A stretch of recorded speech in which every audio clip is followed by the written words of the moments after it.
الحمد لله رب العالمين وصلى الله وسلم وبارك. أمرا من فضيلة شيخنا ìbéèrè oníbéèrè nígbà míì tí èèyàn bá béèrè èèyàn wò pé kí ni òun tó ń fẹ́ gbà lérò pẹ̀lú irú béèrè kí ló fẹ́ gbà lérò. Muawiya ibn Abi Sufyan thabatat suhbatuhu, kò rújú kò síyèméjì pé sàbí ànábì ni. kí lẹ́ni ẹ̀ gbà lérò pẹ̀lú pé sójagun Badiri àbójagun Uhud, ọ̀rọ̀ ń bọ̀ wá bẹ̀ o. ṣùgbọ́n irú béèrè èèyàn wò pé kí ló bí nígbà tí yẹn sọ pé ṣé ẹnìkan sàbí kan sọ wà nínú àwọn tí ó kì í ṣáàyè lẹ́yìn ànábìjọ́ kan báyìí. bí òkè tíjọ́ kan só ní sọ́hbà bí ò ní sọ́hbà. ṣẹ̀rí èsì ni wípé kò rújú pé Muawiya ibn Abi Sufyan nínú àwọn sàbí ànábì ni. ó sì ní àwọn ọlá tó pọ̀ nínú ẹ̀ ni pé kana min katabatil wahyi, nínú àwọn tí wọ́n kọ alukur'ani lẹ̀ tànàbí òní kéésì wá kọ́ wa kọ alukur'ani jọ tí alukur'ani bá sọ̀kalẹ̀. ó mi pé nínú àwọn olùfọkàntán nínú àlùmọ̀ yìí òun ni Muawiya ibn Abi Sufyan. ẹlẹ́ẹ̀kẹta òun ni pé ìsìláàmù rẹ̀ lọ́ra díẹ̀, kò sínú àwọn tó jagun Uhud àtògùn Badiri pẹ̀lú àwọn mùsùlùmí gẹ́gẹ́ bí ìbéèrè. bọ̀tẹ́ wò pé kí ni ẹni yẹn fẹ́ lò.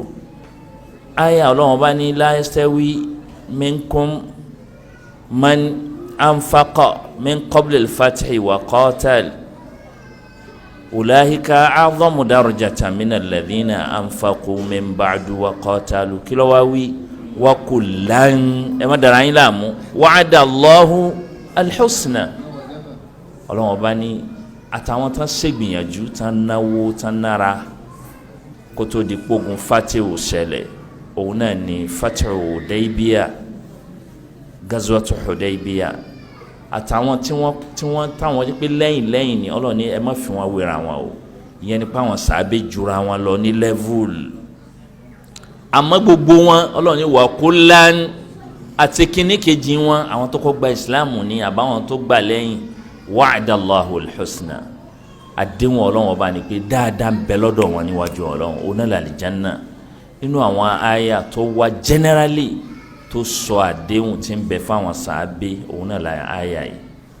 ọba tó mọ̀ ẹ̀rí Abdullahi ibn Abbas ní umiru an yastaghfiru li ashabi nabiyyi sallallahu alayhi wa sallam wa huwa ya'lamu annahum sayaqtatilun.